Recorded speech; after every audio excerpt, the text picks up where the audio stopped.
Palavras que respiram.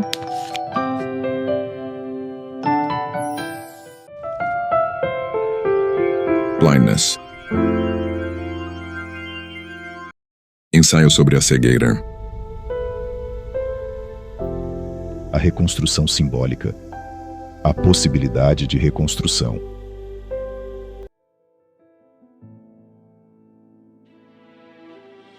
Ainda estamos meio vivos, respondeu a mulher.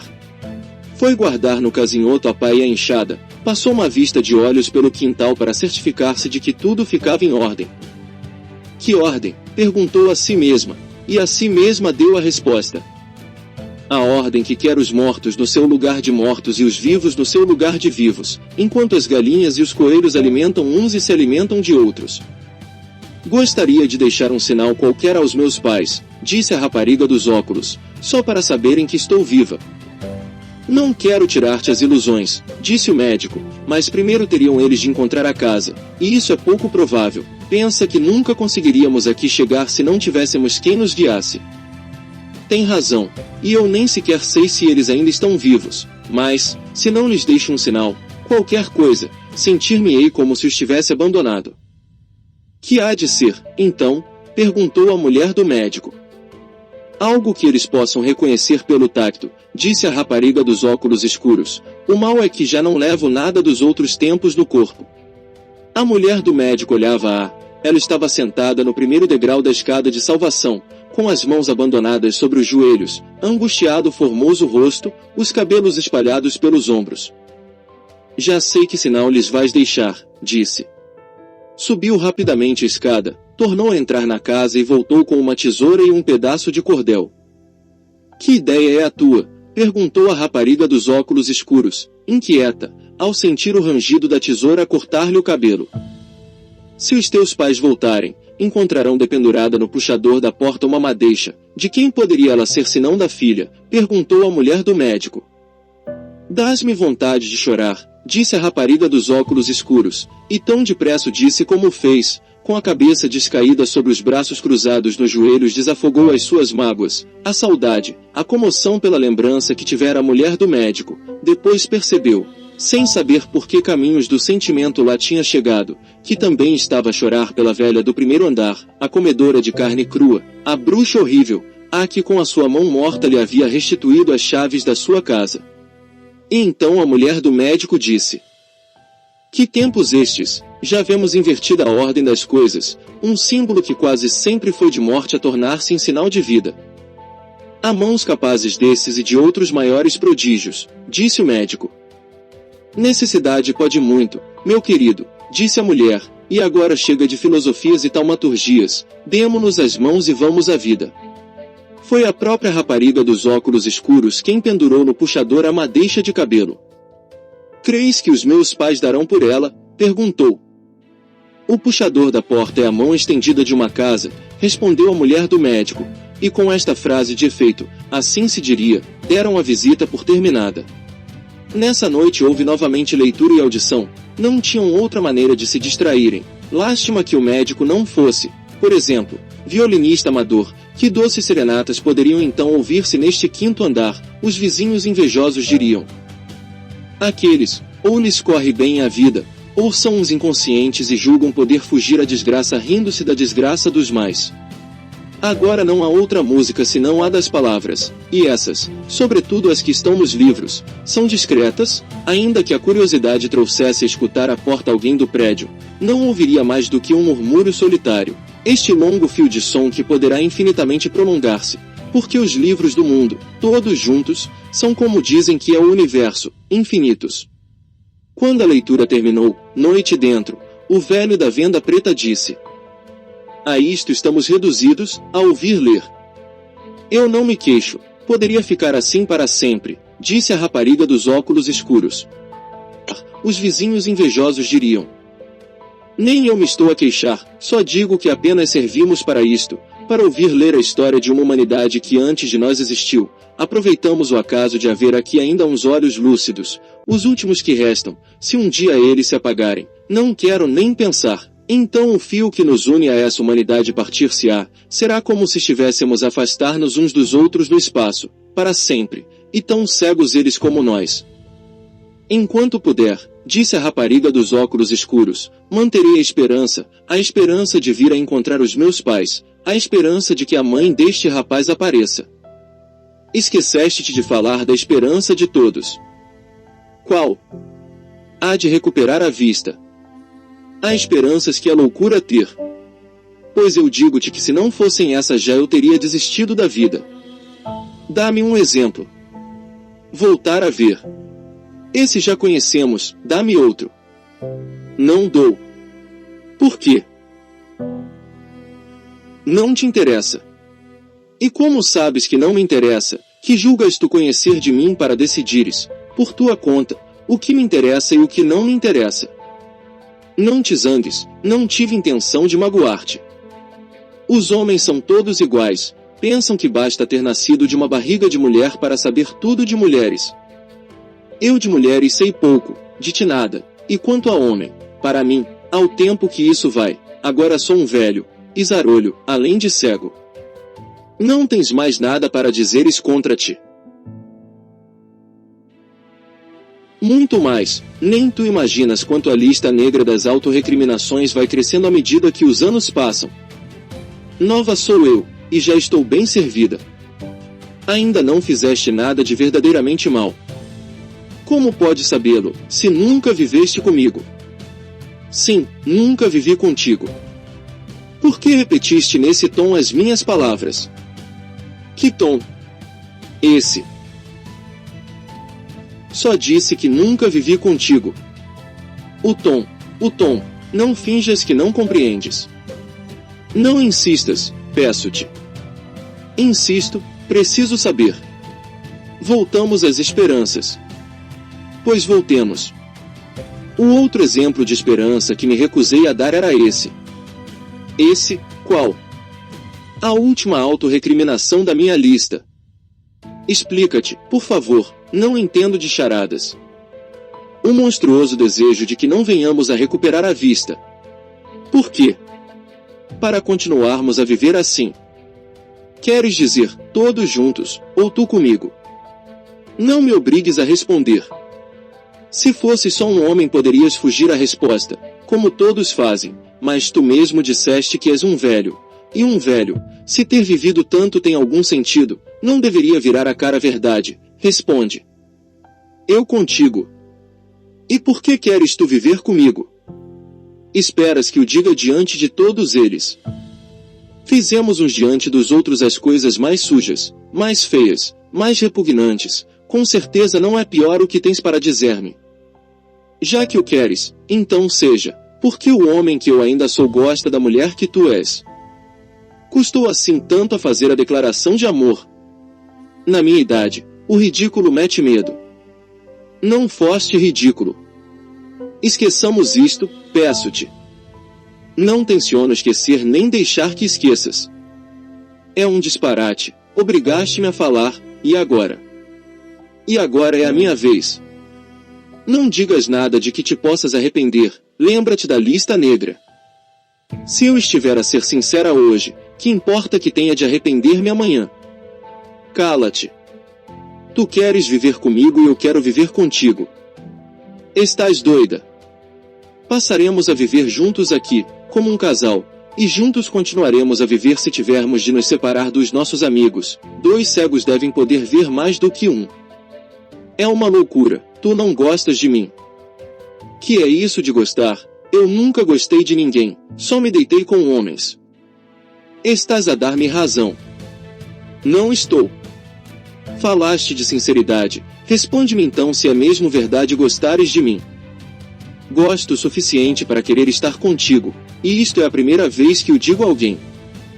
Também não me dirias a mim se me tivesses encontrado antes por aí, um homem de idade, meio calvo, de cabelos brancos, com uma pala num olho e uma catarata no outro. A mulher que eu então era não o diria, reconheço, quem o disse foi a mulher que sou hoje. Veremos então o que terá para dizer a mulher que serás amanhã. Pões-me à prova. Que ideia! Quem seria eu para pôr-te à prova? A vida é que decide essas coisas. Uma já ela decidiu.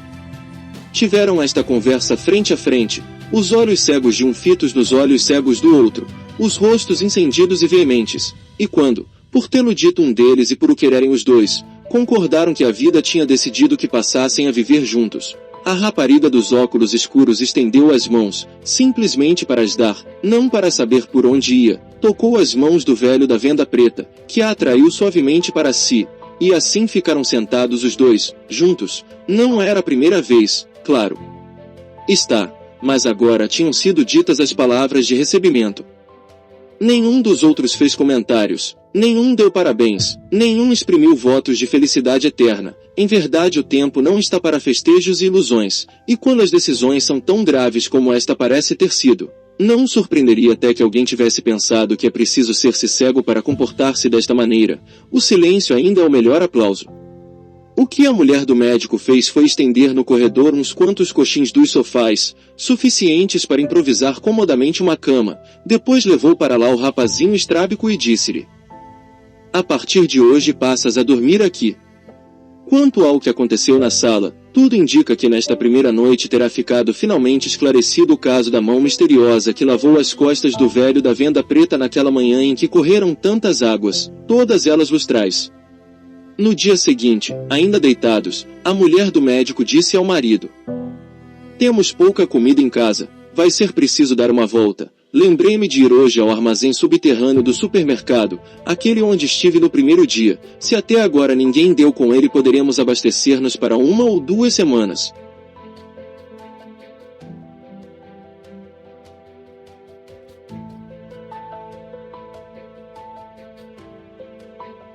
"Vou contigo, e dizemos a 1 ou 2 deles que venham também.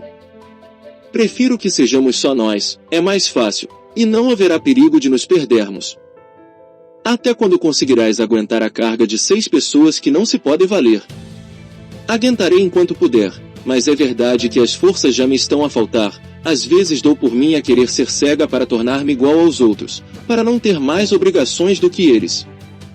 Habituamo-nos a depender de ti. Se nos faltasse seria o mesmo que se nos tivesse atingido uma segunda cegueira. Graças aos olhos que tens conseguimos ser um pouco menos cegos. Irei até onde for capaz, não posso prometer mais. Um dia, quando compreendermos que nada de bom e útil podemos já fazer pelo mundo, deveríamos ter a coragem de sair simplesmente da vida, como ele disse." Ele, quem? O afortunado de ontem. Tenho a certeza de que hoje não o diria. Não há nada melhor para fazer mudar de opinião do que uma sólida esperança. Já lá a tem, oxalá lhe dure. Há na tua voz um tom que parece de contrariedade. Contrariedade, por quê? Como se tivessem levado algo que te pertencesse.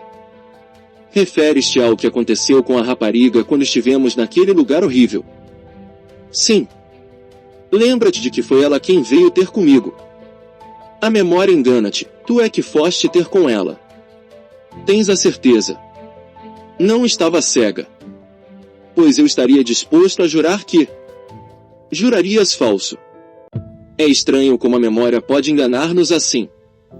Neste caso é fácil de perceber, mais nos pertence o que veio oferecer-se a nós do que aquilo que tivemos de conquistar. Nem ela me procurou depois, nem eu a procurei mais.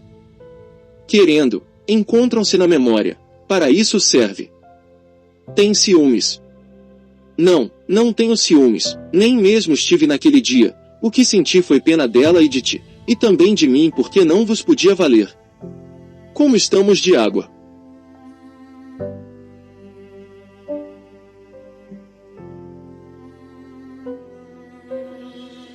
Mal. Depois da menos que frugal refeição da manhã, amenizada enfim por algumas alusões discretas e sorridentes aos acontecimentos da noite passada, convenientemente vigiadas as palavras pelo recato devido à presença de um menor, vão cuidado este. Se nos lembrarmos das escandalosas cenas de que foi testemunha presencial na quarentena, saíram a mulher do médico e o marido para o trabalho, acompanhados desta vez pelo cão das lágrimas, que não quis ficar em casa. O aspecto das ruas piorava a cada hora que ia passando. O lixo parecia multiplicar-se durante as horas nocturnas. Era como se do exterior, de algum país desconhecido onde ainda houvesse uma vida normal, viessem pela calada despejar aqui os contentores. Não fosse estarmos em terra de cegos, veríamos avançar pelo meio desta branca escuridão as carroças e os caminhões fantasmas carregados de detritos, sobras, destroços, depósitos químicos, cinzas, óleos queimados, ossos, garrafas, vísceras, pilhas cansadas, plásticos, montanhas de papel, só não nos trazem restos de comida, nem sequer umas cascas de frutos com que pudéssemos ir enganando a fome, à espera daqueles dias melhores que sempre estão para chegar. Amanhã vai ainda no princípio, mas o calor já se sente. O mau cheiro desprende-se da imensa lixeira como uma nuvem de gás tóxico. Não tarda que apareçam por aí umas quantas epidemias, voltou a dizer o médico. Não escapará ninguém, estamos completamente indefesos. De um lado nos chove, do outro nos faz vento, disse a mulher.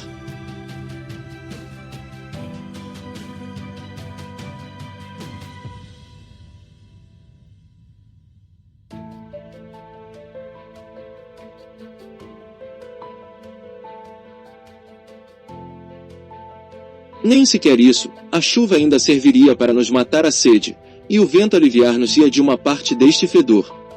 O cão das lágrimas anda a farejar inquieto, demorou-se a pesquisar um certo monte de lixo, provavelmente havia escondido debaixo dele uma supina iguaria que agora não consegue encontrar, se estivesse sozinho não arredaria a pé, mas a mulher que chorou já lá vai adiante, é seu dever ir atrás dela, nunca se sabe se não terá que enxugar outras lágrimas. É difícil caminhar. Em algumas ruas, sobretudo as mais inclinadas, o caudal das águas da chuva, transformadas em torrente, atirou automóveis contra automóveis, ou contra os prédios, arrombando portas, esvaziando montras, o chão está coberto de estilhaços de vidro grosso. Entalado entre dois carros, o corpo de um homem apodrece. A mulher do médico desvia os olhos. O cão das lágrimas aproxima-se, mas a morte intimida-o, ainda dá 2 passos, de súbito pelo encrespou-se-lhe, um uivo lacerante saiu-lhe da garganta, o mal deste cão foi ter-se chegado tanto aos humanos, vai acabar por sofrer como eles. Atravessaram uma praça onde havia grupos de cegos que se entretinham a escutar os discursos de outros cegos, à primeira vista não pareciam cegos nem uns nem outros, os que falavam viravam inflamadamente a cara para os que ouviam, os que ouviam viravam atentamente a cara para os que falavam. Proclamavam-se ali os princípios fundamentais dos grandes sistemas organizados, a propriedade privada, o livre câmbio, o mercado, a bolsa, a taxação fiscal, o juro, a apropriação, a desapropriação, a produção, a distribuição, o consumo, o abastecimento e o desabastecimento, a riqueza e a pobreza, a comunicação, a repressão e a delinquência, as lotarias, os edifícios prisionais, o Código Penal, o Código Civil, o Código de Estradas, o dicionário, a lista de telefones, as redes de prostituição, as fábricas de material de guerra, as forças armadas, os cemitérios, a polícia, o contrabando, as drogas, os tráficos ilícitos permitidos, a investigação farmacêutica, o jogo, o preço das curas e dos funerais, a justiça, o empréstimo, os partidos políticos, as eleições, os parlamentos, os governos, o pensamento convexo, o côncavo, o piano, o vertical, o inclinado, o concentrado, o disperso, o fugido, a ablação das cordas vocais, a morte da palavra. Aqui fala-se de organização, disse a mulher do médico ao marido. Já reparei, respondeu ele, e calou-se. Continuaram a andar, a mulher do médico foi consultar uma planta da cidade que havia numa esquina, como uma antiga cruz de caminhos. Estavam muito perto do supermercado, em algum destes sítios se deixou ela cair, a chorar, naquele dia em que se viu perdida, grotescamente ajoelhada ao peso de sacos de plástico por fortuna cheios, valeu-lhe um cão para consolar do desnorte e da angústia, este mesmo que aqui vai rosnando as matilhas que se chegam demasiado, como se estivesse a avisá-las. A mim não me enganam vocês, afastem-se para lá. Uma rua à esquerda, outra à direita, e a porta do supermercado aparece. Só a porta, isto é, está a porta, está o edifício todo, mas o que não se vê são pessoas a entrar e a sair, aquele formigueiro de gente que a todas as horas encontramos nestes estabelecimentos, que vivem do concurso das grandes multidões. A mulher do médico temeu o pior, e disse-o ao marido. Viemos demasiado tarde, já não deve haver lá dentro nem um quarto de bolacha. Por que dizes isso? Não vejo entrar nem sair ninguém. Pode ser que não tenham ainda descoberto a cave. Essa é a minha esperança. Tinham parado no passeio em frente do supermercado enquanto trocavam estas frases. Ao lado deles, como se estivessem à espera de que se acendesse num semáforo a luz verde, havia 3 cegos. A mulher do médico não reparou na cara que eles fizeram, de surpresa inquieta, de uma espécie de confuso temor, não viu que a boca de um deles se abriu para falar e logo se fechou, não notou o rápido encolher de ombros. Saberás por ti, supõe-se que é o que terá pensado este cego. Já no meio da rua, atravessando a mulher do médico e o marido não puderam ouvir a observação do segundo cego. Por que terá ela dito que não via entrar e sair ninguém, e a resposta do terceiro cego? São maneiras de falar, ainda abocado. Quando tropecei, tu me perguntaste se eu não via onde punho os pés, é o mesmo, ainda não perdemos o costume de ver. Meu Deus, quantas vezes isto já foi dito, exclamou o primeiro cego. A claridade do dia iluminava até ao fundo o amplo espaço do supermercado. Quase todos os escaparates estavam tombados, não havia mais do que lixo, vidros partidos, embalagens vazias. É singular, disse a mulher do médico, mesmo não se encontrando aqui nada de comida, não percebo por que não há pessoas a viver. O médico disse. De facto, não parece normal. O cão das lágrimas ganiu baixinho. Tinha outra vez o pelo eriçado. Disse a mulher do médico. Há aqui um cheiro. Sempre cheira mal, disse o marido.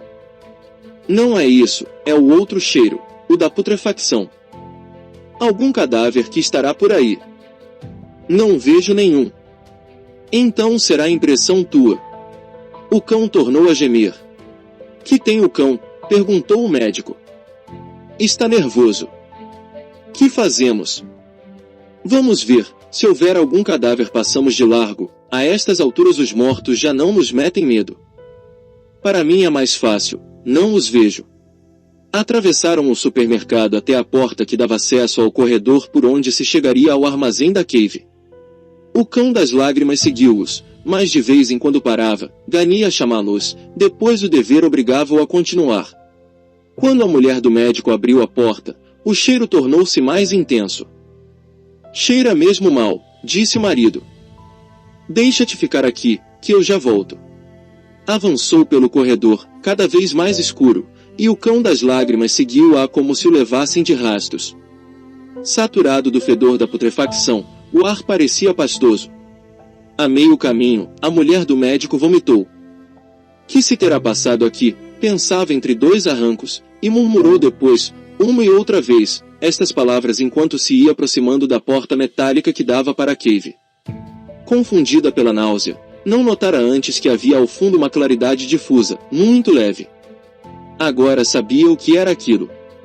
Pequenas chamas palpitavam nos interstícios das 2 portas, a da escada e a do monta-cargas.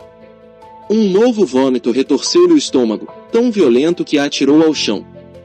O cão das lágrimas uivou longamente, lançou um grito que parecia não acabar mais, um lamento que ressoou no corredor como a última voz dos mortos que se encontravam na cave.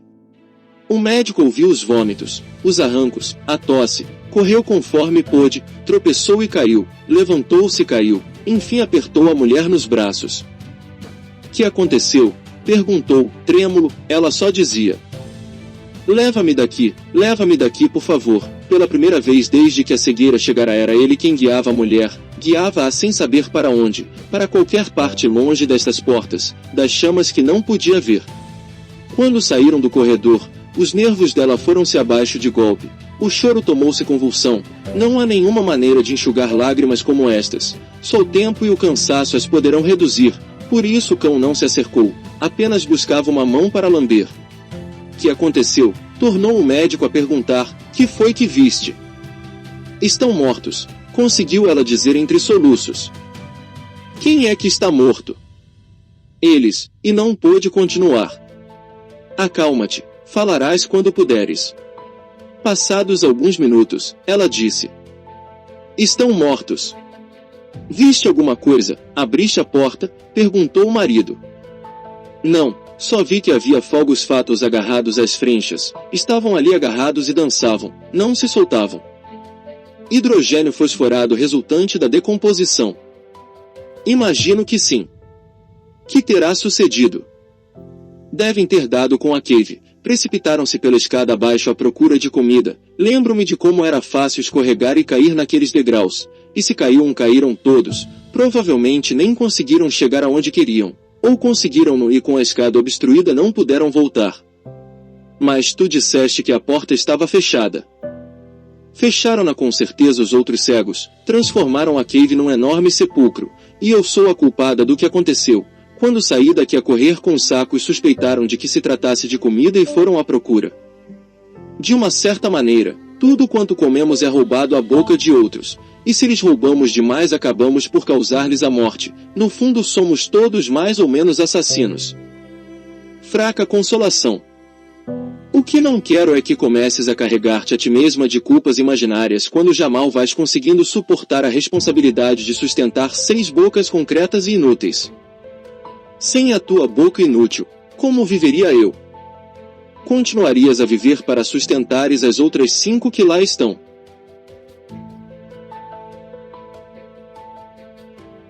A pergunta é por quanto tempo? Não será muito mais. Quando se acabar tudo, teremos de ir por esses campos à procura de comida, arrancaremos todos os frutos das árvores, mataremos todos os animais a que pudermos deitar a mão, se entretanto não começarem a devorar-nos aqui os cães e os gatos. O cão das lágrimas não se manifestou, o assunto não lhe dizia respeito, de alguma coisa lhe servia ter se transformado nos últimos tempos em cão de lágrimas. A mulher do médico mal podia arrastar os pés. O abalo tinha a deixado sem forças. Quando saíram do supermercado, ela, desfalecida, ele, cego, ninguém saberia dizer qual dos dois ia amparar o outro. Talvez por causa da intensidade da luz deu-lhe uma vertigem, pensou que ia perder a vista, mas não se assustou, era só um desmaio. Não chegou a cair, nem a perder completamente os sentidos. Precisava deitar-se, fechar os olhos, respirar pausadamente, se pudesse estar uns minutos tranquila, quieta, tinha certeza de que as forças voltariam, e era necessário que voltassem, os sacos de plástico continuavam vazios. Não queria deitar-se sobre a imundície do passeio, voltar ao supermercado nem morta. Olhou em redor. No outro lado da rua, um pouco adiante, estava uma igreja. Haveria gente lá dentro, como em toda a parte, mas devia ser um bom sítio para descansar, pelo menos antigamente tinha sido assim. Disse ao marido: preciso recuperar forças, leva-me para além. Além? Onde? Desculpa, vai me amparando, eu digote. Que é? Uma igreja, se me pudesse deitar um pouco ficaria como nova. Vamos lá. Entrava-se no templo por 6 degraus, nota bem, que a mulher do médico venceu com grande custo, tanto mais que também tinha de guiar o marido. As portas estavam abertas de par em par, foi o que lhes valeu, um guarda-vento, mesmo que fosse dos mais singelos, teria sido, nesta ocasião, um obstáculo difícil de transpor. O cão das lágrimas parou indeciso no limiar. É que, apesar da liberdade de movimentos de que têm gozado os cães nos últimos meses, mantinha-se geneticamente incorporado no cérebro de todos eles a proibição que um dia, em remotos tempos, caiu sobre a espécie, a proibição de entrarem nas igrejas. Provavelmente a culpa teve aquele outro código genético que lhes ordena marcar o terreno aonde quer que cheguem. Não serviram de nada os bons e leais serviços prestados pelos antepassados deste cão das lágrimas, quando lambiam asquerosas chagas de santos antes que como tal eles tivessem sido aprovados e declarados, misericórdia, portanto, das mais desinteressadas. Porque bem sabemos que não é qualquer mendigo que consegue ascender à santidade, por muitas chagas que possa ter no corpo, e também na alma, aonde a língua dos cães não chega. Atreveu-se agora este a penetrar no sagrado recinto, a porta estava aberta, porteiro não havia, e, razão sobre todas forte, a mulher das lágrimas já entrou, nem sei como poderá ela arrastar-se, vai murmurando ao marido uma só palavra. Segura-me, a igreja está cheia, Quase que não se encontra um palmo de chão livre. Em verdade, se poderia dizer que não há aqui uma pedra onde descansar a cabeça. Valeu uma vez mais o cão das lágrimas, com 2 rosnidos e 2 investidas, tudo sem maldade. Abriu um espaço onde se foi deixar cair a mulher do médico, rendendo o corpo ao desmaio, fechados enfim por completo os olhos. O marido tomou-lhe o pulso. Está firme e regular, só um pouco longínquo. Depois fez um esforço para levantá-la. Não é boa esta posição. É preciso fazer voltar rapidamente o sangue ao cérebro, aumentar a irrigação cerebral. O melhor de tudo seria sentá-la, pôr-lhe a cabeça entre os joelhos, e confiar na natureza e na força da gravidade. Por fim, depois de alguns esforços falhados, conseguiu levantá-la. Passados minutos, a mulher do médico suspirou profundamente, moveu-se um quase nada, começava a voltar a si. Não te levantes ainda, disse-lhe o marido, deixa-te estar mais um pouco de cabeça baixa, mas ela sentia-se bem, não havia sinal de vertigem, os olhos já podiam entrever as lajes do chão, que o cão das lágrimas, graças às 3 enérgicas raspaduras que dera para deitar-se ele próprio, deixará aceitavelmente limpas.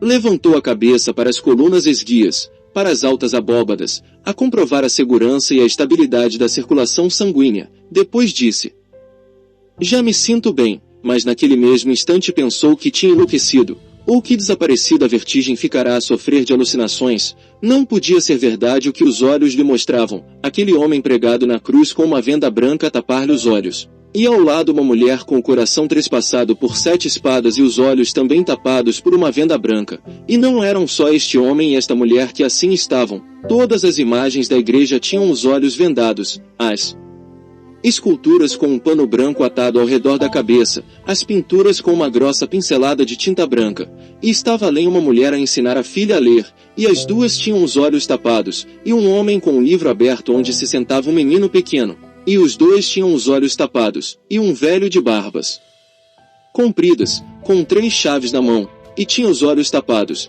e outro homem com o corpo cravejado de flechas, e tinha os olhos tapados, e uma mulher com uma lanterna acesa, e tinha os olhos tapados, e um homem com feridas nas mãos e nos pés e no peito, e tinha os olhos tapados, e outro homem com um leão, e os 2 tinham os olhos tapados, e outro homem com um cordeiro, e os 2 tinham os olhos tapados, e outro homem com uma águia, e os 2 tinham os olhos tapados, e outro homem com uma lança, dominando um homem caído, chaveludo e com pés de bode. E os 2 tinham os olhos tapados, e outro homem com uma balança, e tinha os olhos tapados, e um velho calvo segurando um lírio branco, e tinha os olhos tapados, e outro velho apoiado a uma espada desembainhada, e tinha os olhos tapados, e uma mulher com uma pomba, e as 2 tinham os olhos tapados, e um homem com 2 corvos, e os 3 tinham os olhos tapados. Só havia uma mulher que não tinha os olhos tapados porque já os levava arrancados numa bandeja de prata.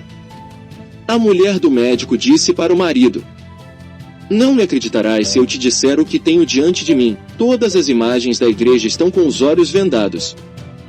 Que estranho, por que será?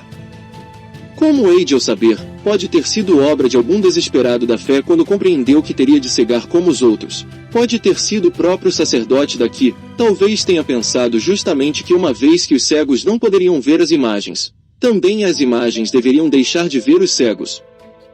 As imagens não veem. Engano teu. As imagens veem com os olhos que as veem, só agora a cegueira é para todos. Tu continuas a ver. Cada vez irei vendo menos, mesmo que não perca a vista, tornar-me-ei mais e mais cega a cada dia porque não terei quem me veja. Se foi o padre quem tapou os olhos das imagens. É só uma ideia minha.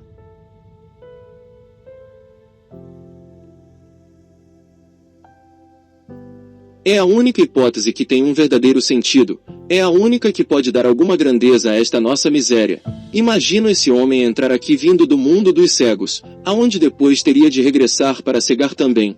Imagino as portas fechadas, a igreja deserta, o silêncio. Imagino as estátuas, as pinturas. Vejo-o ir de uma para outra, a subir aos altares e a atar os panos, com 2 nós, para que não deslacem e caiam, a assentar 2 mãos de tinta nas pinturas para tornar mais espessa a noite branca em que entraram. Esse padre deve ter sido o maior sacrílego de todos os tempos e de todas as religiões, o mais justo, o mais radicalmente humano, o que veio aqui para declarar finalmente que Deus não merece ver A mulher do médico não chegou a responder, alguém ao lado falou antes dela. Que conversa é essa? Quem são vocês? Cegos como tu, disse ela. Mas eu ouvi te dizer que vias. São maneiras de falar que custam a perder, quantas vezes ainda vai ser preciso dizê-lo? E que é isso de estarem as imagens com os olhos tapados? É verdade. E tu como sabes, se estás cega? Também tu ficarás a saber se fizeres como eu fiz, vai lá e toca-lhes com as mãos são os olhos dos cegos. E por que foi que o fizeste? Pensei que para termos chegado ao que chegamos alguém mais teria de estar cego. E essa história de ter sido o padre da igreja quem tapou os olhos das imagens, conheci-o muito bem, seria incapaz de fazer tal coisa. Nunca se pode saber de antemão de que são capazes as pessoas, é preciso esperar, dar tempo ao tempo. O tempo é que manda, o tempo é o parceiro que está a jogar do outro lado da mesa, e tem na mão todas as cartas do baralho, a nós compete nos inventar os encartes com a vida, a nossa. Falar de jogo numa igreja é pecado. Levanta-te, usa as tuas mãos, se dúvidas do que digo. Juras-me que é verdade que as imagens têm os olhos tapados. Que jura é suficiente para ti. Jura pelos teus olhos.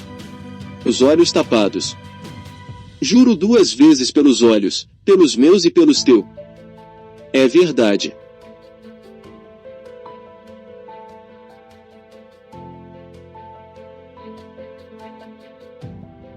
É verdade. A conversa estava a ser ouvida pelos cegos que se encontravam mais perto, e escusado seria dizer que não foi preciso esperar pela confirmação do juramento para que a notícia começasse a girar, a passar de boca em boca, num murmúrio que aos poucos foi mudando de tom. Primeiro incrédulo, depois inquieto, outra vez incrédulo, o mal foi haver no ajuntamento umas quantas pessoas supersticiosas e imaginativas, a ideia de que as sagradas imagens estavam cegas, de que os seus misericordiosos ou sofredores olhares não contemplavam mais que a sua própria cegueira, tornou-se subitamente insuportável. Foi o mesmo que terem vindo dizer-lhes que estavam rodeados de mortos-vivos, bastou ter-se ouvido um grito, e depois outro, e outro, logo o medo fez levantar toda a gente. O pânico empurrou-os para a porta. Repetiu-se aquilo que já se sabe. Como o pânico é muito mais rápido que as pernas que o têm de levar, os pés do fugitivo acabam por enrolar-se na corrida, muito mais se é cego. E ei-lo de repente no chão, o pânico diz-lhe levanta-te, corre, que te vem matar, bem o quisera ele. Mas já outros correram e caíram também. É preciso ser-se dotado de muito bom coração para não desatar a rir diante deste grotesco emaranhado de corpos à procura de braços para libertar-se e de pés para escapar. Aqueles 6 degraus lá fora vão ser como um precipício, mas, enfim, a queda não será grande, o costume de cair endurece o corpo, ter chegado ao chão, só por si, já é um alívio. Daqui não passarei, é o primeiro pensamento, e às vezes o último nos casos fatais. O que também não muda é aproveitarem-se uns do mal dos outros, como muito bem o sabem, desde o princípio do mundo, os herdeiros e os herdeiros dos herdeiros. A fuga desesperada desta gente fê-la deixar para trás os seus pertences, e quando a necessidade tiver vencido o medo e por eles voltarem, além do difícil problema que vai ser aclarar de modo satisfatório o que era meu e o que era teu, veremos que se sumiu parte da pouca comida que tínhamos. Se calhar tudo isto foi uma cínica artimanha da mulher que disse que as imagens tinham os olhos tapados. A maldade de certas pessoas não tem limites, inventarem tais patranhas só para poderem roubar a pobre gente uns restos de comidas indecifráveis. Ora, a culpa teve ao cão das lágrimas, ao ver livre a praça foi farejar por ali, pagou-se do seu trabalho, como era justo e natural, mas mostrou, por assim dizer, a entrada da mina, do que resultou terem saído da igreja a mulher do médico e o marido sem remorsos do furto, levando os sacos meio cheios. Se vierem a aproveitar metade do que apanharam poderão dar-se por satisfeitos, diante da outra metade dirão: não sei como as pessoas podiam comer isto, mesmo quando a desgraça é comum a todos, sempre há uns que passam pior do que outros. O relato destes acontecimentos, cada um no seu gênero, deixou consternados e assombrados os companheiros, sendo de notar, contudo, que a mulher do médico, talvez por se lhe recusarem as palavras, Não logrou comunicar-lhes o sentimento de horror absoluto que experimentara diante da porta do subterrâneo, aquele rectângulo de pálidos e vacilantes lumes que dava para a escada por onde se chegaria ao outro mundo. Já as imagens de olhos vendados impressionaram fortemente, ainda que de diverso modo, a imaginação de todos. No primeiro cego e na mulher, por exemplo, notou-se um certo mal-estar. Para eles tratava-se, principalmente, de uma indesculpável falta de respeito. Que todos eles, os humanos, se encontrassem cegos, era uma fatalidade de que não tinham a culpa, são desgraças de que ninguém está livre, mas ir, só por isso, tapar os olhos às santas imagens, parecia-lhes um atentado sem perdão possível, e se o cometeu o padre da igreja, pior ainda. O comentário do velho da venda preta foi assaz diferente. Percebo o choque que te terá causado. Estou aqui a pensar numa galeria de museu, as esculturas todas com os olhos tapados, não porque o escultor não tivesse querido desbastar a pedra até chegar aonde estavam os olhos, mas tapados assim como dizes, com esses panos atados. Como se uma cegueira só não bastasse, é curioso que uma venda como a minha não causa a mesma impressão, às vezes chega mesmo a dar um ar romântico à pessoa, e riu-se do que tinha dito e de si próprio. Quanto à rapariga dos óculos escuros, essa contentou-se com dizer que esperava não ter de ver em sonhos essa maldita galeria, de pesadelos já estava servida. Comeram do mal que havia, era o melhor que tinham. A mulher do médico disse que estava a tornar-se cada vez mais difícil encontrar comida, que talvez devessem sair da cidade e ir viver no campo. Ali, pelo menos, os alimentos que apanhassem seriam mais sãos. E deve haver cabras e vacas à solta. Podemos ordenhá-las, teremos leite, e a água dos poços. Podemos cozer o que quisermos. A questão está em encontrar um bom sítio. Cada um deu depois a sua opinião, umas mais entusiastas do que outras. Mas para todos era claro que a oportunidade apertava e obrigava. Quem exprimiu um contentamento sem reticências foi o rapazinho estrábico, possivelmente por serem boas as suas recordações de férias. Depois de terem comido, deitaram-se a dormir, faziam-no sempre, já no tempo da quarentena, quando a experiência lhes ensinou que corpo deitado aguenta realmente muita fome. À noite não comeram, só o rapazinho estrábico recebeu algo para entretenimento dos queixos e engano do apetite. Os outros sentaram-se a ouvir ler o livro, ao menos o espírito não poderá protestar contra a falta de nutrimento. O mal é que a debilidade do corpo levava algumas vezes a distrair-se a atenção da mente. E não era por falta de interesse intelectual, não. O que acontecia era deslizar o cérebro para uma meia modorra, como um animal que se dispôs a hibernar. Adeus mundo, por isso não era raro cerrarem estes ouvintes mansamente as pálpebras, punham-se a seguir com os olhos da alma as peripécias do enredo, até que um lance mais enérgico sacudia do torpor, quando não era simplesmente o ruído do livro encadernado ao fechar-se de estalo. A mulher do médico tinha destas delicadezas. Não. Queria dar a entender que sabia que o devaneador estava a dormir. Neste suave embalo parecia ter entrado o primeiro cego, e contudo não era assim. É verdade que tinha os olhos fechados e que dava à leitura uma atenção mais do que vaga, mas a ideia de irem todos viver para o campo impediu-o de adormecer. Parecia-lhe um grave erro afastar-se tanto da sua casa. Por muito simpático que fosse o tal escritor, convinha mantê-lo sob vigilância, aparecer por lá de vez em quando. Encontrava-se, portanto, bem desperto o primeiro cego, e se alguma outra prova fosse necessária, aí estaria a brancura ofuscante dos seus olhos, que provavelmente só o sono escurecia, mas nem disto se podia ter a certeza, uma vez que ninguém podia estar ao mesmo tempo dormindo e velando. Julgou o primeiro cego ter finalmente esclarecido esta dúvida quando de repente o interior das pálpebras se lhe tornou escuro. Adormeci, pensou, mas não tinha adormecido. Continuava a ouvir a voz da mulher do médico. O rapazinho estrábico tossiu. Então entrou-lhe na alma um grande medo. Acreditou que tinha passado de uma cegueira a outra. Que tendo vivido na cegueira da luz iria viver agora na cegueira da treva. O pavor fê-lo gemer. Que tens? Perguntou-lhe a mulher, e ele respondeu estupidamente, sem abrir os olhos.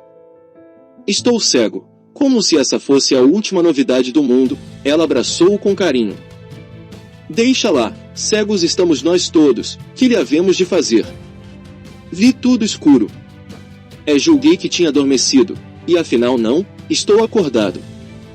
É o que deverias fazer, dormir, não pensar nisso. O conselho aborreceu-o. Ali estava um homem angustiado como só ele sabia, e a sua mulher não tinha mais nada para lhe dizer senão que fosse dormir. Irritado, já com a resposta azeda a sair-lhe da boca, abriu os olhos e viu. Viu e gritou: "Vejo!" O primeiro grito ainda foi o da incredulidade, mas com o segundo, e o terceiro, e quantos mais, foi crescendo a evidência. "Vejo, vejo!" Abraçou-se a mulher como louco, depois correu para a mulher do médico e abraçou-a também.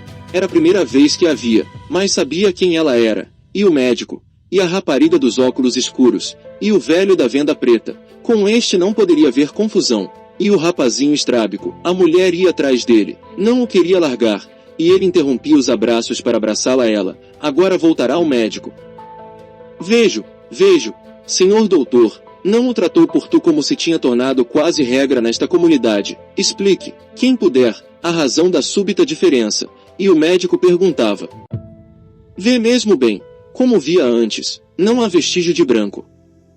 "Nada de nada, até me parece que vejo ainda melhor do que via, e olhe que não é dizer pouco, nunca usei óculos." Então o médico disse o que todos estavam a pensar, mas que não ousavam pronunciar em voz alta. "É possível que esta cegueira tenha chegado ao fim, é possível que comecemos todos a recuperar a vista." A estas palavras a mulher do médico começou a chorar. Deveria estar contente e chorava. Que singulares reações têm as pessoas. Claro que estava contente. Meu Deus! Se é tão fácil de compreender, chorava porque se lhe tinha esgotado de golpe toda a resistência mental. Era como uma criancinha que tivesse acabado de nascer e este choro fosse o seu primeiro e ainda inconsciente vagido. O cão das lágrimas veio para ela. Este sabe sempre quando necessitam. Por isso a mulher do médico se agarrou a ele. Não é que não continuasse a amar o seu marido. Não é que não quisesse bem a todos quantos se encontravam ali. Mas naquele momento foi tão intensa a sua impressão de solidão, tão insuportável, que lhe pareceu que só poderia ser mitigada na estranha sede com que o cão lhe bebia as lágrimas. A alegria geral fora substituída pelo nervosismo. "E agora, que vamos fazer?" perguntara a rapariga dos óculos escuros. "Eu não conseguirei dormir depois do que sucedeu." "Ninguém conseguirá. Acho que deveríamos continuar aqui", disse o velho da venda preta. Interrompeu-se como se ainda duvidasse. Depois rematou: "À espera." Esperaram. As 3 luzes da candeia iluminavam um círculo de rostos. Ao princípio ainda tinham conversado com animação. Queriam saber exatamente como acontecerá, se a mudança se dera só nos olhos ou se também sentirá alguma coisa no cérebro. Depois, pouco a pouco, as palavras foram esmorecendo. Em certa altura o primeiro cego teve a lembrança de dizer à mulher que no dia seguinte iriam à casa. "Mas eu ainda estou cega", respondeu ela. "Não faz mal, eu guilty, só quem ali se encontrava." E portanto ouviu com os seus próprios ouvidos. Foi capaz de perceber como em tão simples palavras puderam caber sentimentos tão distintos como são os da proteção, do orgulho e da autoridade. O segundo a recuperar a vista, ia adiantada a noite, e já a candeia, no fim do azeite, bruxuleava, foi a rapariga dos óculos escuros. Tinha estado com os olhos abertos sempre, como se por eles é que a visão tivesse de entrar, e não renascer de dentro. De repente disse: "Parece-me que estou a ver." Era melhor ser prudente. Nem todos os casos são iguais. Costuma-se até dizer que não há cegueiras, mas cegos, quando a experiência dos tempos não tem feito outra coisa que dizer-nos que não há cegos, mas cegueiras. Aqui já são 3 os que veem, um mais fará a maioria, mas ainda que a felicidade de voltar a ver não viesse a contemplar os restantes, a vida para estes passaria a ser muito mais fácil. Não a agonia que foi até hoje. Veja-se o estado a que aquela mulher chegou. Está como uma corda que se partiu, como uma mola que não aguentou mais o esforço a que esteve continuamente sujeita. Talvez por isso foi a ela que a rapariga dos óculos escuros abraçou em primeiro lugar. Então não soube o cão das lágrimas a qual delas acudir, porque tanto chorava uma como a outra. O segundo abraço foi para o velho da venda preta. Agora iremos saber o que verdadeiramente valem palavras. Comoveu-nos tanto no outro dia aquele diálogo de que saiu o formoso compromisso de viverem juntos estes dois, mas a situação mudou. A rapariga dos óculos escuros tem diante de si um homem velho que ela já pode ver. Acabaram-se as idealizações emocionais, as falsas harmonias na ilha deserta. Rugas são rugas, calvas são calvas. Não há diferença entre uma pala preta e um olho cego. É o que ele lhe está a dizer por outros termos. Olha-me bem, sou eu a pessoa com quem disseste que irias viver. E ela respondeu: Conheço-te. És a pessoa com quem estou a viver, afinal há palavras que ainda valem mais do que tinham querido parecer, e este abraço tanto como elas. O terceiro a recuperar a vista, quando a manhã começava a clarear, foi o médico. Agora já não podia haver dúvidas, recuperarem nos outros era só uma questão de tempo. Passadas as naturais e previsíveis expansões, que, por delas ter ficado, com anterioridade, registro suficiente, não se vê agora necessidade de repetir, mesmo tratando-se de figuras principais deste vero relato, o médico fez a pergunta que tardava. Que se estará a passar lá fora? A resposta veio do próprio prédio onde estavam. No andar de baixo alguém saiu para o patamar aos gritos. Vejo, por este andar o sol vai nascer sobre uma cidade em festa. De festa foi o banquete da manhã. O que estava sobre a mesa, além de ser pouco, repugnaria a qualquer apetite normal. A força dos sentimentos, como em momentos de exaltação sucede sempre, tinha ocupado o lugar da fome, mas a alegria servia-lhes de manjar. Ninguém se queixou. Mesmo os que ainda estavam cegos riam como se os olhos que já viam fossem os seus. Quando acabaram, a rapariga dos óculos escuros teve uma ideia. E se eu fosse pôr na porta da minha casa um papel a dizer que estou aqui, se os meus pais aparecerem poderão vir procurar-me? Leva-me contigo, quero saber o que está a acontecer lá fora, disse o velho da venda preta. E nós também saímos, disse para a mulher o que tinha sido o primeiro cego. Pode ser que o escritor já veja, que esteja a pensar em voltar para a casa dele, de caminho tratarei de descobrir algo que se coma. Eu farei o mesmo, disse a rapariga dos óculos escuros. Minutos depois, já sozinhos, o médico foi sentar-se ao lado da mulher. O rapazinho estrábico dormitava num canto do sofá, o cão das lágrimas, deitado, com o focinho sobre as patas dianteiras, abria e fechava os olhos de vez em quando para mostrar que continuava vigilante. Pela janela aberta, apesar da altura que estava o andar, entrava o rumor das vozes alteradas. As ruas deviam estar cheias de gente, a multidão a gritar uma só palavra. Vejo, diziam-nos que já tinham recuperado a vista, diziam-nos que de repente a recuperavam. Vejo, em verdade começa a parecer uma história do outro mundo aquela em que se disse. Estou cego. O rapazinho estrábico murmurava, devia de estar metido num sonho, talvez estivesse a ver a mãe, a perguntar-lhe. Vês-me, já me vês? A mulher do médico perguntou. E eles, e o médico disse. Este, provavelmente, estará curado quando acordar, com os outros não será diferente, o mais certo é que estejam agora mesmo a recuperar a vista, quem vai apanhar um susto, coitado, é o nosso homem da venda preta. Por quê? Por causa da catarata, depois de todo o tempo que passou desde que o examinei, deve estar como uma nuvem opaca. Vai ficar cego. Não, logo que a vida estiver normalizada, que tudo comece a funcionar, opero, será uma questão de semanas. Por que foi que cegamos? Não sei, talvez um dia se chegue a conhecer a razão. Queres que te diga o que penso? Diz. Penso que não cegamos. Penso que estamos cegos. Cegos que veem. Cegos que, vendo, não veem. A mulher do médico levantou-se e foi à janela. Olhou para baixo, para a rua coberta de lixo, para as pessoas que gritavam e cantavam. Depois levantou a cabeça para o céu e viu-o todo branco. Chegou a minha vez, pensou. O medo súbito fê-la baixar os olhos. A cidade ainda ali estava.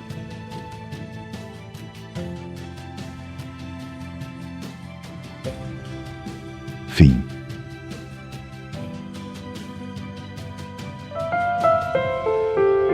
Blindness.